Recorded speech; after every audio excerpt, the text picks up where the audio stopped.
a Rússia, né, por conta desse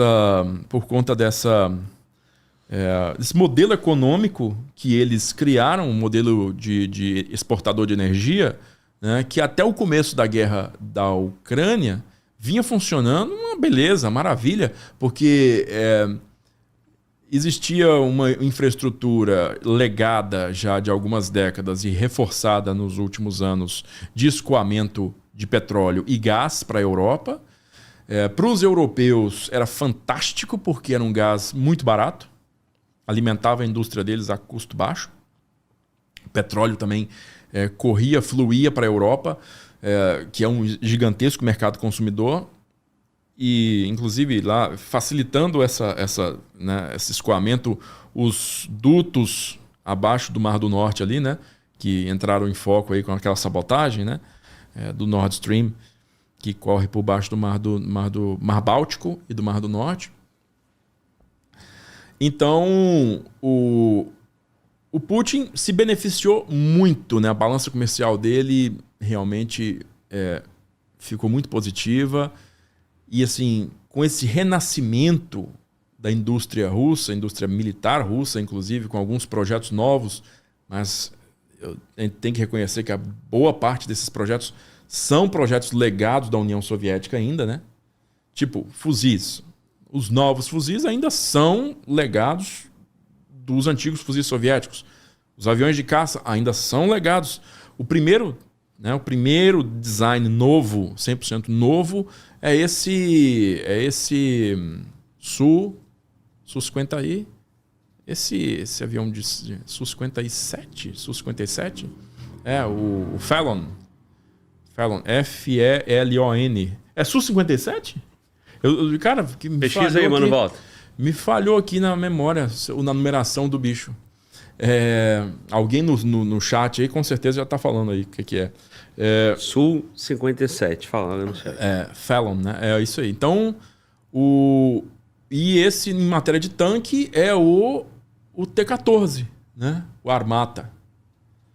Que é o primeiro design original não soviético. Até o T-90 que eles usam é herança da União Soviética. Né? E nem o Su-57 e nem o Armata se mostraram grande coisa na Ucrânia. Né? Foram colocados lá e depois foram retirados. Não se provaram decisores no campo de batalha, não. Então, antes da guerra, a economia russa estava brilhante. Vendia petróleo e gás barato para a Europa. Era o segundo maior, se não me engano, exportador de arma do mundo. Mas alguns números recentes estão mostrando aí que, assim, é claro que a própria guerra faz diminuir as exportações porque a indústria deles tem que recompor as próprias perdas.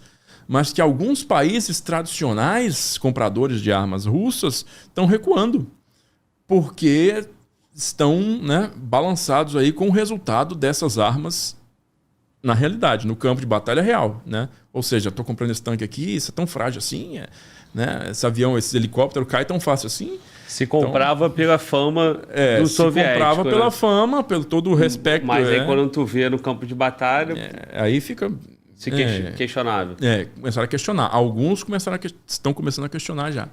E a China, né, cara, pela política, que já é uma política que vem desde o Deng Xiaoping, que é o cara que sucedeu Mao Tse-tung lá em 76, foi o cara que abriu a China, né, transformou a China do charco comunista da Revolução Cultural na potência comercial e industrial do mundo, né?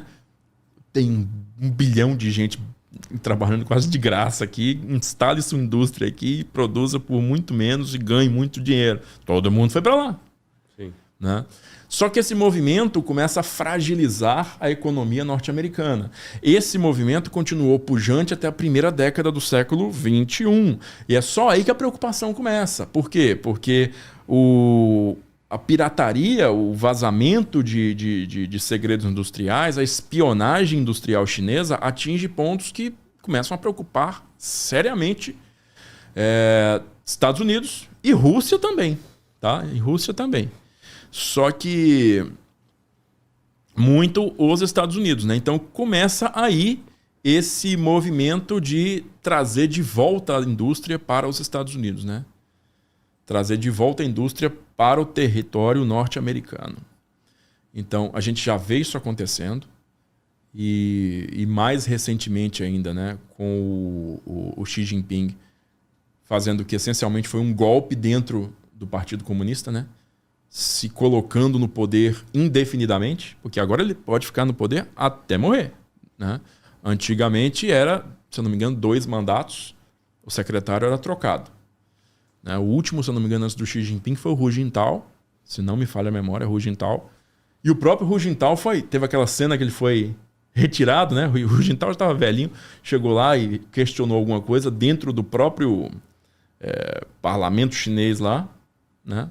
E ele foi retirado meio que à força lá de dentro. Então montou uma cena meio escandalosa ali.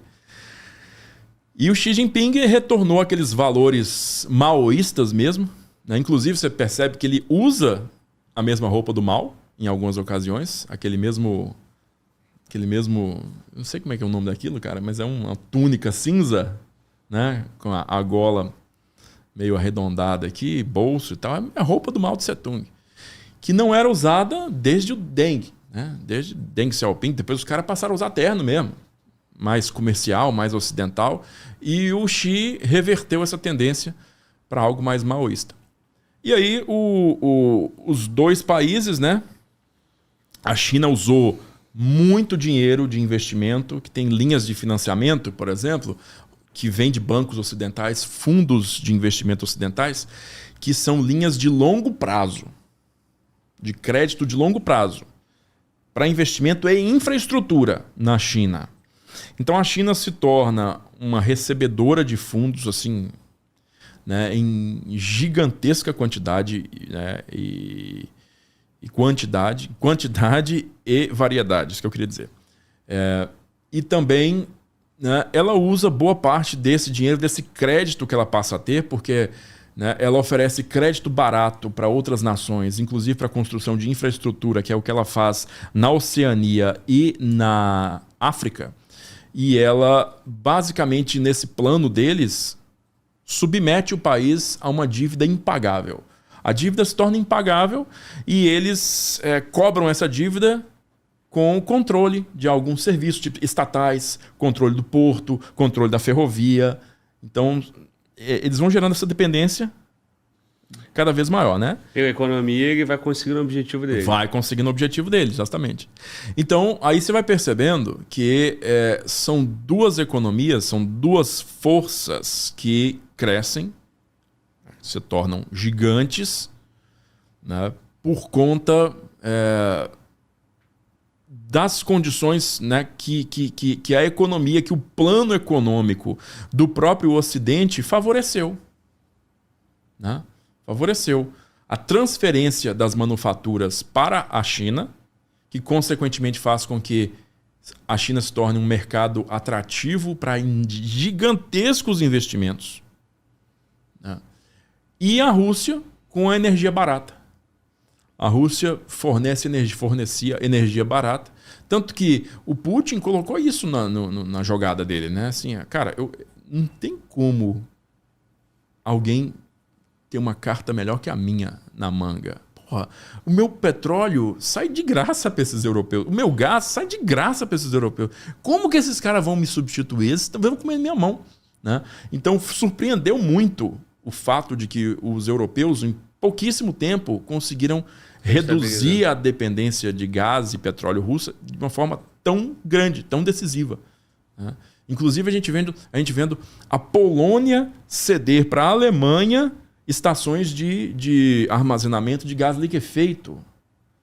Né? Coisa que assim, é estratégico para o país, eles não tinham ainda, eles estão construindo a própria. A Polônia tinha, não tem problema não. Então você pode usar a minha, porque de todos esses países aí, o que mais dependia energeticamente da Rússia era a Alemanha, né? E é a maior economia, que realmente depende mesmo. Então, a Polônia, que é uma inimiga jurada da Rússia, quis melar o jogo do Putin e fez tudo também em seu alcance para poder conseguir isso, né? Para poder atingir esses objetivos. E atingiu, né? São os famosos elementos fora do nosso controle, né? O clima, por exemplo. O inverno de 2022 para 2023 foi super ameno na Europa. Não teve, pra você ver, na própria Ucrânia não teve congelamento pleno do solo, fazendo com que as operações militares de inverno fossem muito menores do que poderiam. Você não pode deslocar a tropa blindada, por exemplo, veículo muito pesado, igual você faz no inverno tradicional, que o chão vira uma rocha de gelo. Né? Nesse inverno não foi. Teve chuva, inclusive, o chão continuou meio enlameado. Então isso reduziu bastante a capacidade russa ofensiva e também reduziu a necessidade de gás para aquecimento no inverno na Europa. Então é um fator que não tem como o Putin calcular. Imprevisível. Imprevisível, mas trabalhou contra ele. Sim.